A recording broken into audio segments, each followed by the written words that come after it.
আসসালামু আলাইকুম। আন্নারা বাইকে কেমন আছেন? সাবরাগরের আরেকটি নতুন ভিডিওতে আন্নাগরের বাইকের স্বাগতম। আজ রান্না করুন মুরগির রোস্ট। মুরগির রোস্ট রাঁধনের লাই প্রথমে একটা বলে মুরগি লইছি, দিয়ে দিলাম লবণ, দিয়ে দিলাম মরিচের গুঁড়া, এখানে সয়া সস দিয়ে ভালো করে মাখাই জোখাই লইতে হইব, যাতে মুরগির ভিতরে মশলা কিন্তু ভালো করে ঢুকে।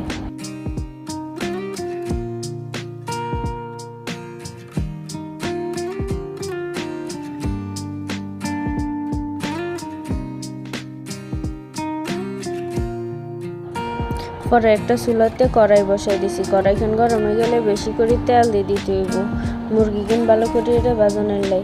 পরে তেল গরম হয়ে গেলে একান একান করে মুরগি ছাড়িয়ে দিব।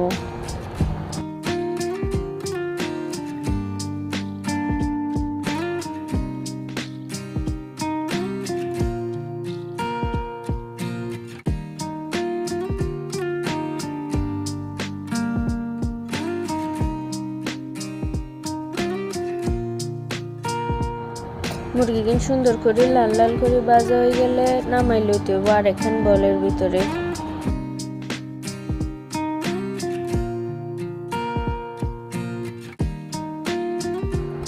দেখুন আনারা কেমন লাল লাল করে ভাজি লইছি মুরগি কিনারে। পরে আর একখান কড়াই চুলাই বসা দিয়ে কড়াইখান গরম হয়ে গেলে বেশি করে তেল দেওয়ান লাগবে। এখানে আর মুরগি ভাজা যে তেল গিন আছে এই গিনারে দিয়ে দিছি। পরে দিয়ে দেওয়া লাগবো পেঁয়াজ, বেশি করে পেঁয়াজ দেওয়ানো লাগবো মুরগি রোস্টের ভিতরে। পেঁয়াজ গিনে লাল লাল করে ভাজি লইতে হবো, নাহলে পেঁয়াজ গিনে তাজা তাজা দেখা যাইব।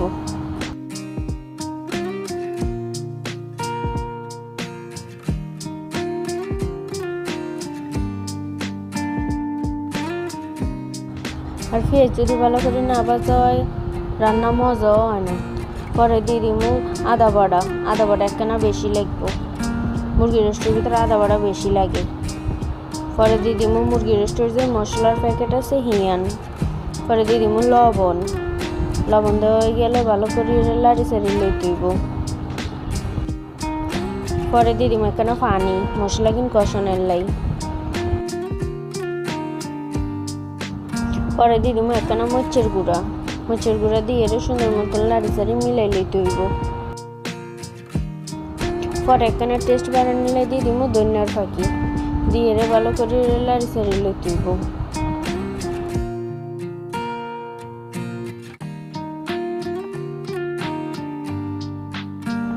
পরে মাঝখান দিয়ে কাঁচামরিচ দিয়ে দিছি, হিয়ান ভিডিওতে লইতে মনে নেই।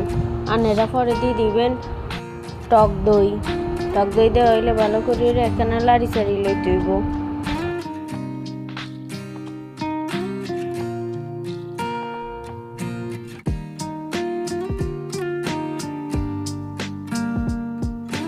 মশলা কিন ভালো করে কষানি হয়ে গেলে আস্তে আস্তে মুরগি কিন দিয়ে দেওয়ান লাগবো, একান একান করে সুন্দর মতো দেওয়ান লাগবো।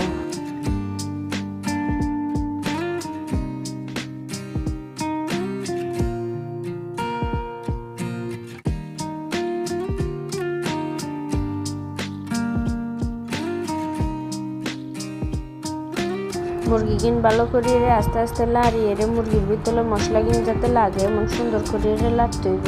বেশি জোরে জোরে লাড়লে মুরগি কিন খই যাব। আস্তে আস্তে সুন্দর মতন লাড়িয়ে পরে পরিমাণ মতন পানি দিয়ে দেওয়ান লাগবো। সুন্দর মতন একখানা ঢাকা দিয়ে দেওয়ান লাগবো লাড়াচাড়া হয়ে গেলে।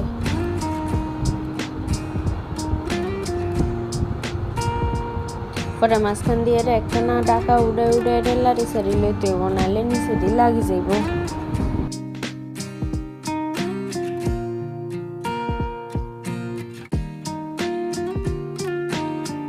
দেখুন পানি কিন একখানা শুকাই আইছে, তো রেডি হয়ে গেছে। আর রোস্ট পানি যখন শুকাইছে মনে করবেন রোস্ট রেডি হয়ে গেছে। পরে একখান বাড়িতে সুন্দর মতন বাড়ি লইবেন। তারপরে পেঁয়াজের আগের বাজিয়ে যে বেরেস্তা করে রাখা হয়েছে সেই বেরেস্তা কিন্তু সুন্দর মতন উপরে দিয়ে সিডাই দিবেন। সিডাই দিলে রেডি হয়ে যাব মজাদার রোস্ট, মুরগির রোস্ট। আপনাদের কাছে কেমন লাগছে অবশ্যই কমেন্ট করে জানাইবেন। আর এমন মজাদার রান্না পেতে অবশ্যই আরে কমেন্ট করবেন। আসসালামু আলাইকুম।